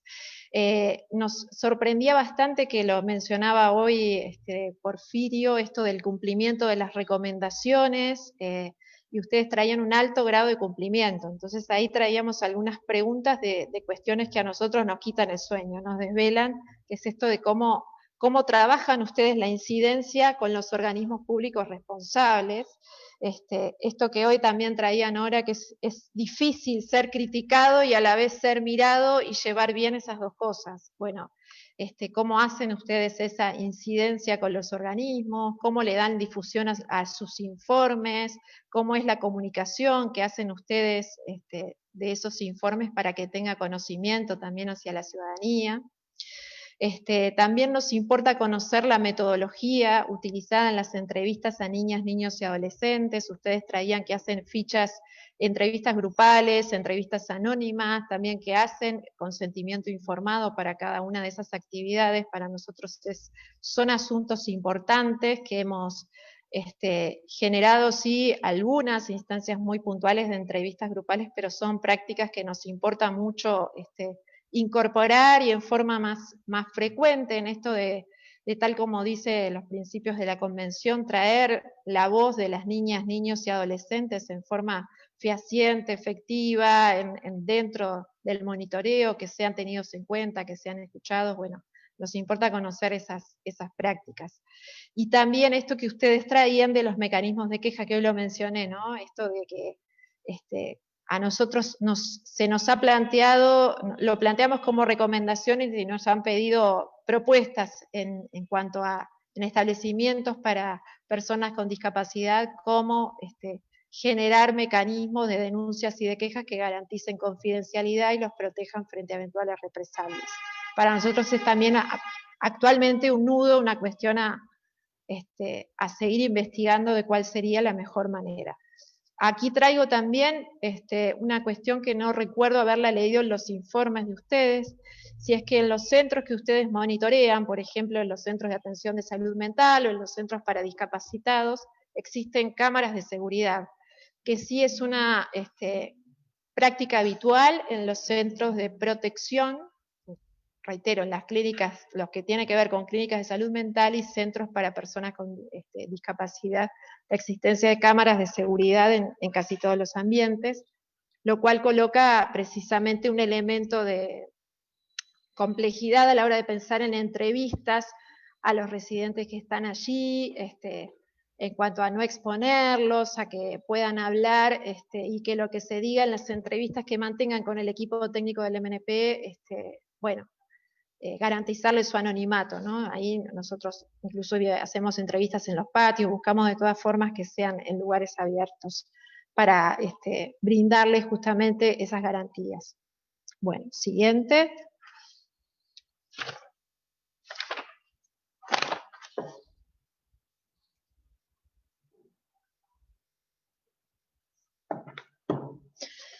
Bueno, algunos datos sobre Uruguay, y aquí me faltó contextualizar el MNP de Uruguay. Somos alrededor de 15 técnicos que trabajamos monitoreando tanto cárceles de adultos, centros de responsabilidad juvenil para adolescentes, instituciones psiquiátricas para adultos, sistemas de protección como nosotros, lo que les vengo comentando, ¿sí? Y bueno, y está como también la propuesta de comenzar a monitorear lo que tiene que ver con centros residenciales de ancianos, digamos. Uruguay se caracteriza, esto ya lo había comentado, lo primero que está colocado acá en la presentación, que Uruguay tiene un único organismo rector de políticas de infancia. Para nosotros, como uruguayos, leer el informe de ustedes es difícil en cuanto a situarse en la cantidad de órganos públicos, tanto centrales o provinciales, que administran, como para lograr entender la lógica y cómo es la gobernanza de todo el sistema, porque acá es un único organismo central que administra y o convenia con organizaciones no gubernamentales o empresas, en algunos casos, para que gestionen los centros de protección. Una característica distintiva de Uruguay es que tiene altos niveles de encierro en todos los sistemas que mencioné, tanto a nivel de cárceles de adultos como a nivel de sistema de protección de niñas, niños y adolescentes, y también en el sistema de responsabilidad penal juvenil. Uruguay ha sido observado a nivel internacional por los organismos de derechos humanos por el alto índice de personas privadas de libertad e institucionalizadas, por la falta de medidas no privativas de libertad, así como también por la falta de políticas que trabajen mucho más, por ejemplo, lo que tiene que ver con salud mental a nivel comunitario, a nivel de centros diurnos. En general acá, la respuesta, la triste respuesta en muchas situaciones es el encierro antes que nada. Y eso es una variable que no ha cambiado, más bien ha ido empeorando. Y por ahí un dato de lo que tiene que ver con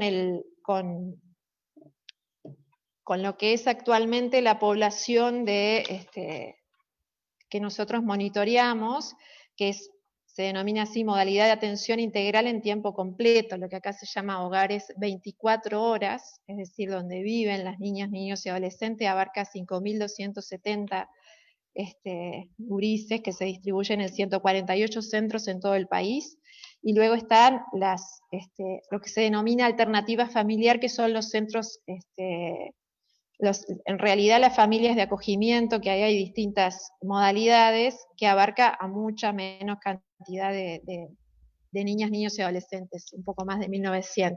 Esto tiene que ver con un discurso que viene desde hace muchos años, que inclusive ha pasado por distintos gobiernos, que es con la desinstitucionalización a nivel de infancia, que bueno, que se han intentado distintas modalidades, pero quedaron en un discurso que bueno, no ha dado los resultados esperados. Bueno, siguiente.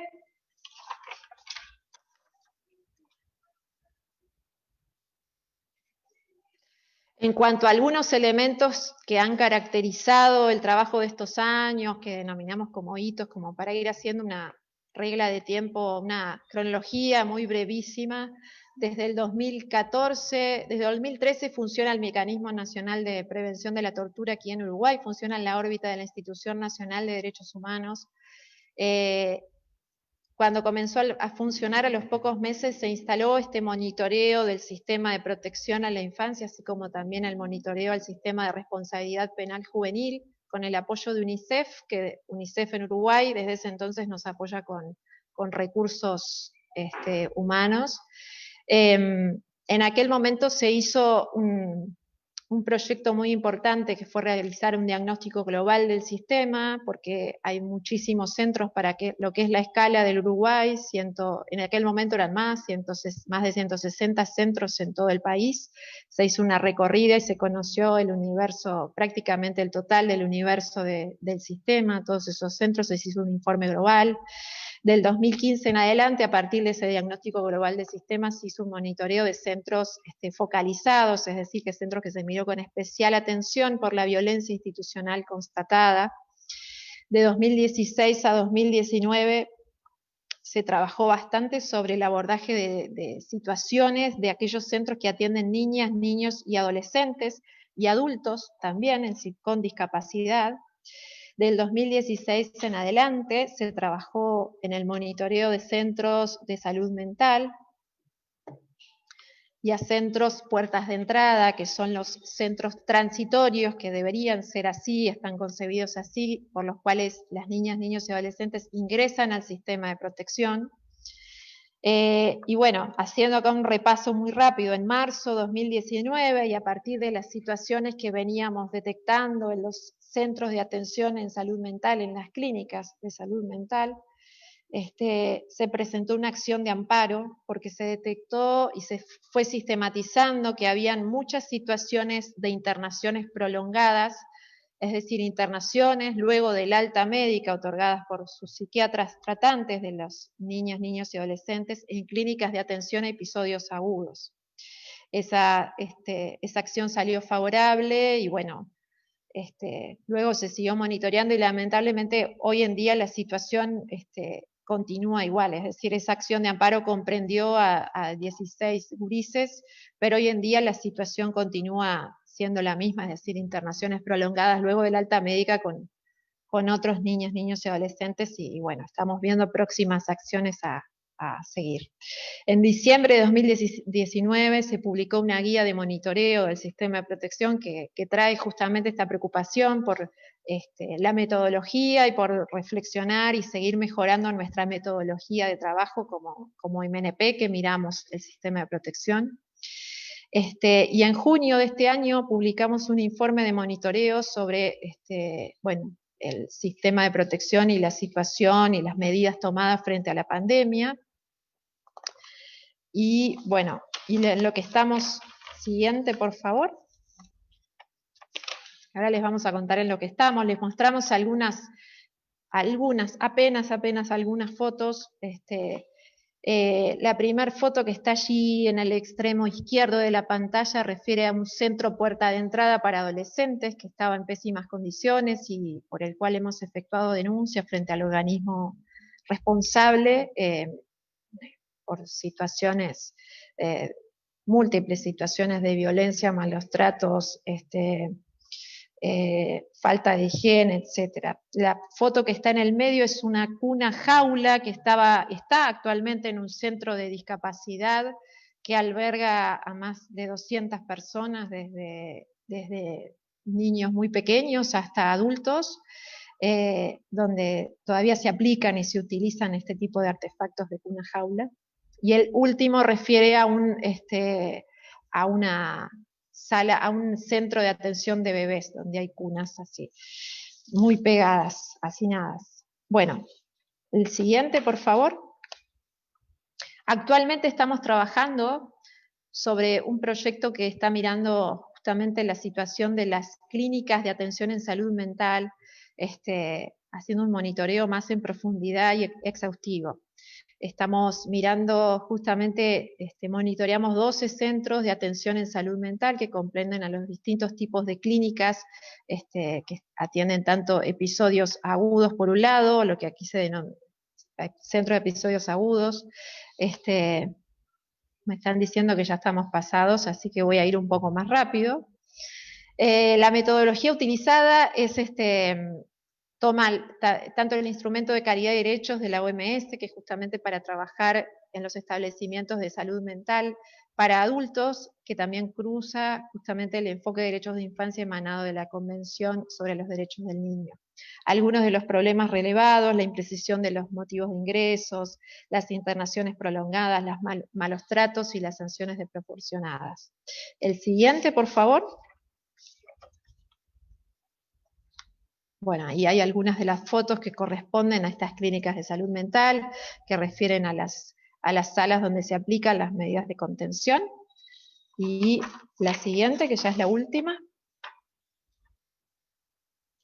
Algunos de los desafíos, de los nudos que hemos identificado en este proyecto que estamos trabajando, que vamos a presentar el informe final hacia el mes de marzo del año próximo, la aplicación de un modelo sanitario con altos índices de encierro, con escasa o nula interacción con la comunidad, con internaciones prolongadas, más allá de la alta médica, con las situaciones de malos tratos y prácticas de violencia institucional instaladas, cupos llenos en todas las clínicas del sistema y la respuesta que se sigue dando desde el organismo responsable es pensar en generar más clínicas, es decir, pensar en generar más dispositivos de encierro. Existen solo una propuesta que tiene que ver con trabajar más hacia la comunidad, en generar más centros abiertos.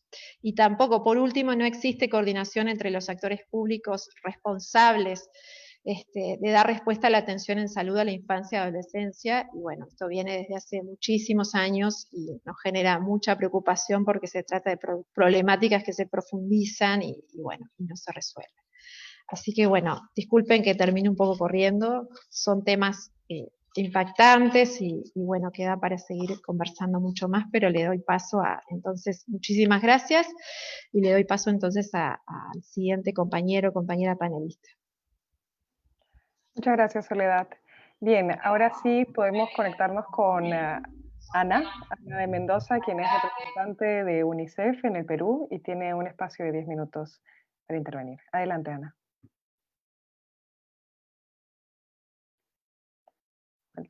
Ahí está. Gracias, muchas gracias y disculpen, estaba, parece ser, en la sala del público escuchando atentamente y cuando iba a intervenir estaba en la sala equivocada, así que ahora sí con ustedes.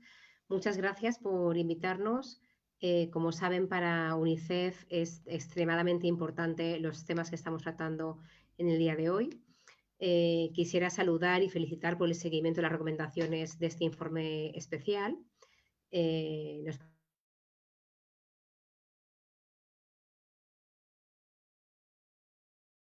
y críticas para que realmente avancemos. Perú ha avanzado sustancialmente, pero vemos que tenemos un amplio camino por recorrer, ¿no?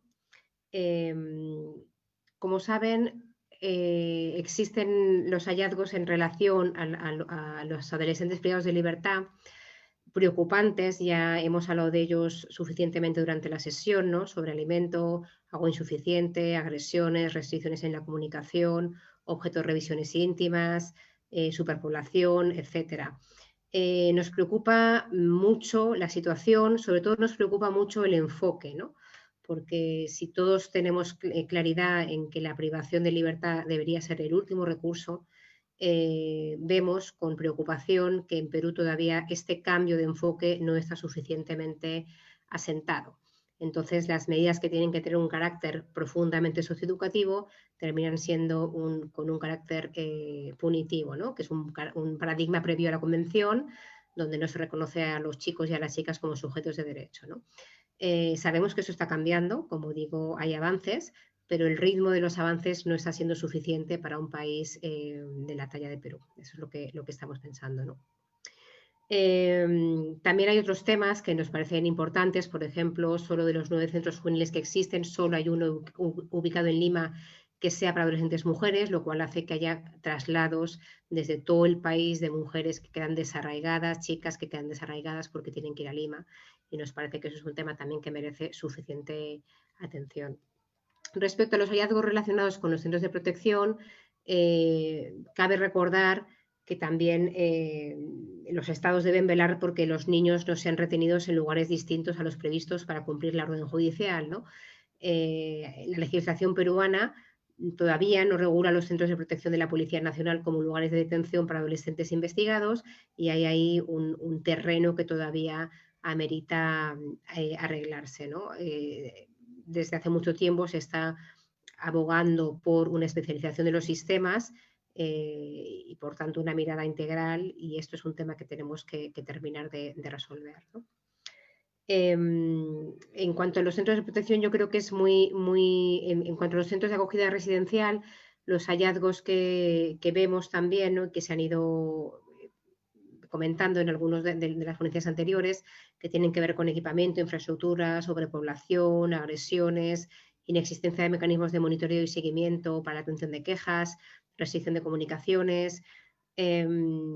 También vemos que hay una mirada que todavía no está suficientemente asentada, donde debería garantizarse que la atención residencial es el último recurso después de haber tratado todos los recursos anteriores, ¿no? La prevención de la separación familiar, la vida con familia extendida, el acogimiento, etcétera, ¿no? Sobre todo en niños y niñas que son menores de 5 años, que en muchos casos está prohibida la institucionalización. vemos que todavía en Perú hay mucho tramo por recorrer, ¿no? Bueno, tenemos evidencia suficiente, científica, abrumadora, de que los efectos a nivel cognitivo de la institucionalización de niños y niñas muy pequeños, y sin embargo vemos que, bueno, como decía antes, que hay mucho camino por recorrer. Instamos a Perú a que recorra ese camino de la mano nuestra y de otras instituciones que podemos ir ayudando, ¿no?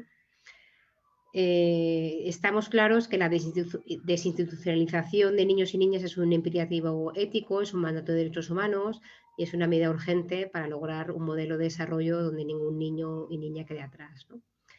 Perú cuenta con condiciones para continuar con la reforma de este sistema de protección, cuenta con normativa adecuada, los principios de la Convención, con un presupuesto que cada vez es más creciente, aunque siempre es insuficiente. Pero subsisten desafíos, ¿no?, que ya hemos nombrado algunos y que tienen que ver con la mirada, con el enfoque, con la prioridad política que se le da a estos temas, con la mejora de la cobertura, de la preparación de los recursos humanos, y creo que los sistemas de monitoreo y seguimiento deben implantarse de forma más efectiva y más urgente para todos aquellos problemas que vayan surgiendo, problemas y situaciones que son claramente contrarios a los derechos humanos, se reporten y se erradiquen con la mayor anticipación posible, ¿no? Como conclusión, quisiera decir desde UNICEF que a pesar de la promesa de la Convención, en Perú miles de niños, niñas y adolescentes viven todavía privados de su libertad en condiciones que son contrarias a las que establece la propia Convención y las propias leyes nacionales, ¿no? El contexto de COVID ha traído nuevos desafíos, algunas buenas noticias, como el deshacinamiento en algunos centros de justicia penal juvenil, pero hay que estar atentos a fin de que asegurar que la protección de los niños en este contexto sea lo diligente que tiene que ser, ¿no? El informe del relator especial sobre el derecho de toda persona al disfrute del más alto nivel posible de salud física y mental del 2018 ya señaló que la escala y magnitud del sufrimiento de los niños recluidos e internados exige un compromiso mundial para la abolición de las prisiones de niños y de las grandes instituciones de atención, en paralelo con una intensificación de la inversión en servicios basados en la comunidad. La verdad es que me alienta mucho ver ejemplos en la región, como Uruguay, por ejemplo, donde también nos pueden estar explicando cuáles son las dificultades y las brechas y los caminos que se están recorriendo.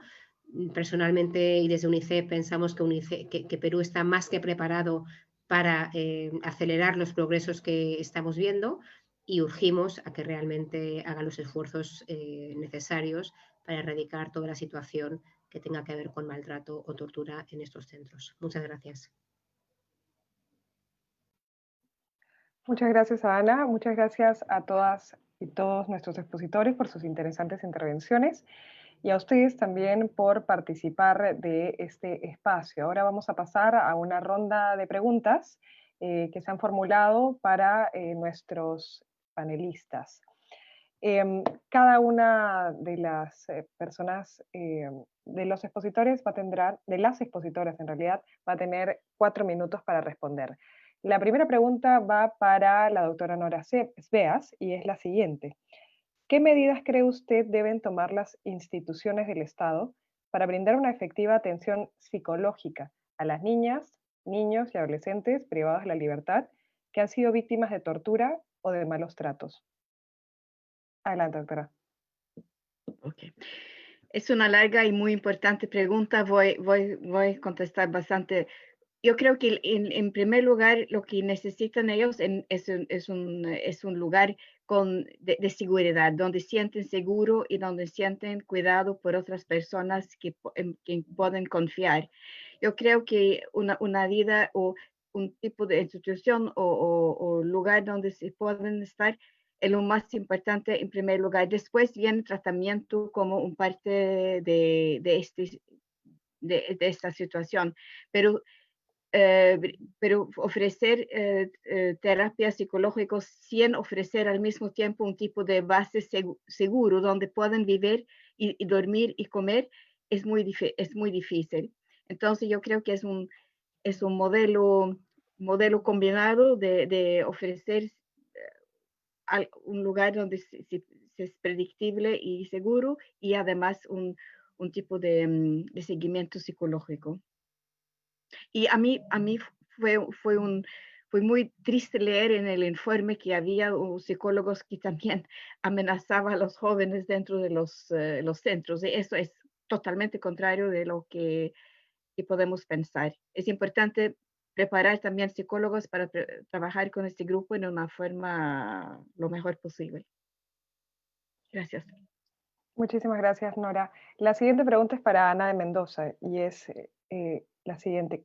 ¿Qué recomienda como representante de UNICEF en el Perú para promover el cumplimiento del Objetivo de Desarrollo Sostenible 16.2 relacionado a poner fin al maltrato y a todas las formas de violencia y tortura contra los niños, niñas y adolescentes? Adelante. Gracias. Bueno, es una pregunta compleja, pero yo creo que este espacio es un espacio que justamente está tratando de esto, ¿no? Hay que mirar la normativa, la legislación, las regulaciones que están bastante adaptadas a la Convención, pero hay que ver también las prácticas, ¿no? Yo creo que tener sistemas de monitoreo y seguimiento independientes, ágiles, ayudan a poder detectar y erradicar estas posibles situaciones. Pero también es importante el cambio de mirada, la formación de los profesionales que están trabajando en los centros de niños y niñas y dijéramos también la desnormalización en la cultura general del uso de la violencia, que como sabemos está muy arraigado como forma de castigo físico en la población de todo Perú, ¿no? Entonces yo creo que hay muchos ejes que tocar, hay uno normativo, legislativo, hay uno de formación, hay uno de monitoreo y seguimiento y hay uno que tiene que ver también con la opinión pública general y el uso de castigo físico como una forma de disciplina, ¿no? Gracias. Muchas gracias, Ana. Bueno, y la siguiente pregunta es para Soledad. Desde su experiencia como integrante del Mecanismo Nacional para la Prevención de la Tortura en Uruguay, ¿cuál cree usted que es la mejor manera de prevenir que las niñas, niños y adolescentes privados de la libertad sean víctimas de tortura y malos tratos?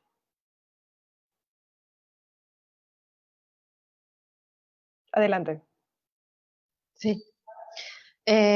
Bueno, es una pregunta compleja, pero ahí creo que es importante, bueno, que exista capacitación para los recursos humanos, que son el personal de atención directa, que trabaja con las niñas, niños y adolescentes, que sean sensibilizados en materia de infancia, derechos humanos, que existan estos mecanismos como lo que trabajamos nosotros, pero que bueno, si pudiéramos hacerlo en forma mucho más, mecanismos de inspección externos que vigilen justamente que no se den estas prácticas de malos tratos.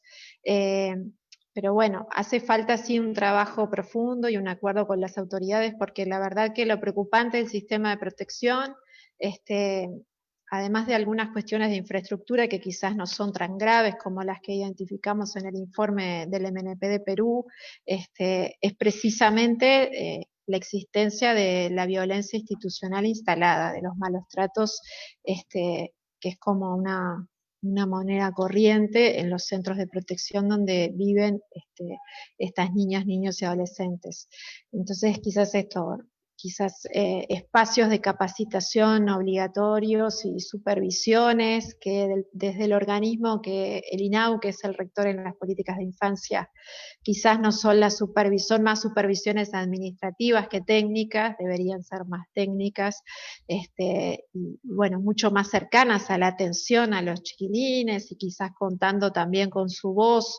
Esto que es un problema frecuente, en general no se toma el testimonio, se escucha muy poco a cómo viven las niñas, niños y adolescentes. Cuesta mucho tenerlos en cuenta, saber cómo viven, creerles, ¿no? Tener en cuenta que ellos son los quienes nos pueden decir finalmente cómo es vivir en esos centros, cómo es su día a día, qué cosas necesitan. Y bueno, y la capacitación a los recursos humanos es un aspecto fundamental. Aquí hemos visto, por ejemplo, en clínicas de atención en salud mental, personal de atención directo que no tiene nula capacitación o viene con experiencias de cuidado personales, entonces se asume que por haber sido mamá o por haber sido niñera, etcétera, sé cuidar a las niñas, niños y adolescentes y con cero sensibilización en el tema. Entonces es todo un asunto en el que hay que trabajar continuamente y mucho para capacitar esos recursos, para seguir inspeccionando permanentemente estos centros, y bueno, para sensibilizar mucho y tomar en cuenta su voz también, generar de pronto más mecanismos para que las niñas, niños y adolescentes puedan dar cuenta de lo que les está pasando. Por esto esta preocupación de generar mecanismos de denuncias y quejas efectivos y que los protejan contra posibles represalias. Muchísimas gracias, Soledad. A continuación, el doctor Porfirio Barrenechea va a dar unas palabras finales. Bueno, sí, gracias, Josefina. Mencionar que el resultado y el informe va a estar a disposición de todas las personas en la web institucional para que de repente puedan revisarlo con más detenimiento y donde puedan encontrar también algunas respuestas a las innumerables preguntas que se han formulado y que no podemos contestar todas en esta oportunidad. Un agradecimiento especial a las oficinas defensoriales que con el apoyo en cada una de las regiones del país nos han permitido poder tener la información y el acercamiento con las autoridades para la elaboración de este informe. Desde ya nuestro reconocimiento a las oficinas y módulos de atención defensorial de todo el país. Recordar que tenemos un número de referencia para alguna consulta o de repente alguna denuncia, que es el 0800 15 170, que permite también una posibilidad de consulta y de cercanía con la institución, con la Defensoría del Pueblo. Reiterar el agradecimiento a nuestras panelistas, a Nores Beas, por sus cordiales palabras, por su acompañamiento siempre, desde que hemos asumido la dirección del mecanismo, nuestro reconocimiento por ese gran apoyo que nos está brindando. Ana de Mendoza, que también nos acompaña, y muchas gracias por la deferencia, por participar en esta oportunidad con nosotros y sus palabras. Y con nuestra colega Soledad Pérez, del Mecanismo de Uruguay, mucho gusto y encantados de poder tener esa cercanía también con ustedes y conocer el trabajo que sabemos que están desarrollando de manera muy eficiente en relación a la niñez privada de libertad.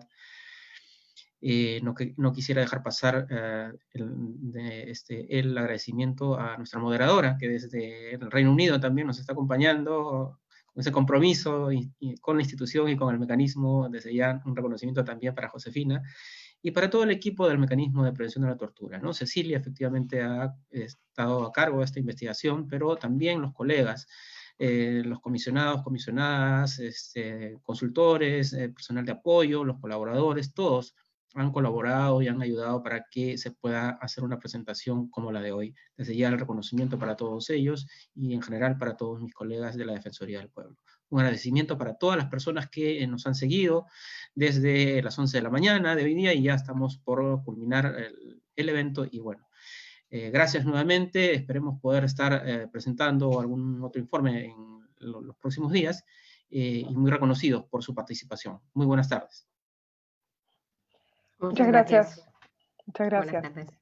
Solo para extender la invitación para que nos puedan acompañar en nombre de la Defensoría del Pueblo el próximo 13 de noviembre para poder presentar el siguiente webinar que se titula Estrategias prácticas para proteger la salud mental durante y post pandemia, también a las 11 de la mañana. Los y las esperamos. Hasta entonces. Muy bien. Gracias. Muchas gracias. Muchas gracias. Hasta luego todos. Chao. Gracias. Chao. Chao. Muchas gracias. Hasta luego. Muchas gracias. Hasta luego.